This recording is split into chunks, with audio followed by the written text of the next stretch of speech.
Hello, I'm Kendra from Dynatek Labs, and today I'll be showing you how to set up a typical test on our patented Coating Durability Tester. First, the particle counter functionality is verified by performing injections of a known concentration.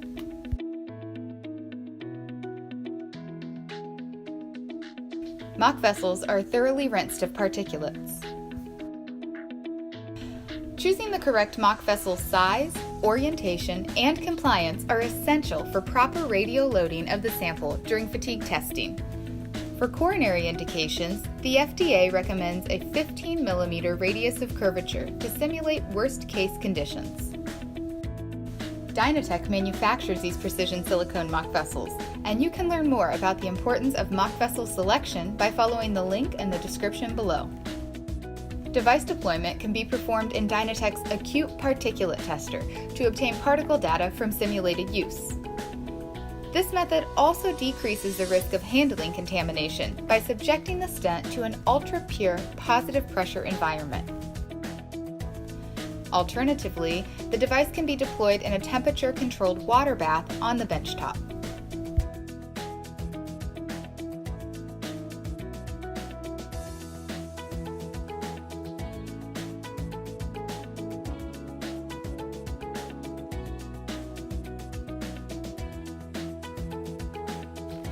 Samples are photographed in the mock vessels after deployment to confirm appropriate position and overlap.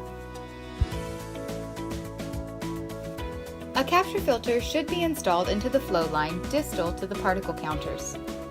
This filter can be removed at any point during the test and sent for further characterization. Configurations are customizable to allow capture from each stent individually or to combine all flow lines onto a single filter. The samples are then mounted onto the CDT and air bubbles are removed.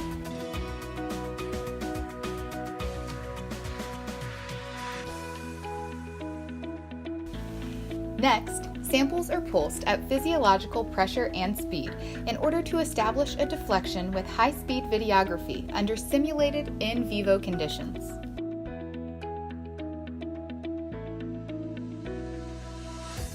For accelerated testing, the frequency is then increased to target frequency, and the deflection is tuned to match the established value. The test is allowed to run within the preset testing parameters until the desired cycle count is achieved, typically 10 years of simulated wear for accelerated tests, or to the point of anticipated endothelialization for real-time tests. A time course of particle data is recorded throughout the test duration. At test end, the sample region is isolated and the samples are removed and sent off for further microscopic examination. The CDT continues to run, maintaining the same testing parameters in order to establish the post-test baseline. Thank you for watching the sample CDT test. Contact us today to see how we can fill your medical device testing needs.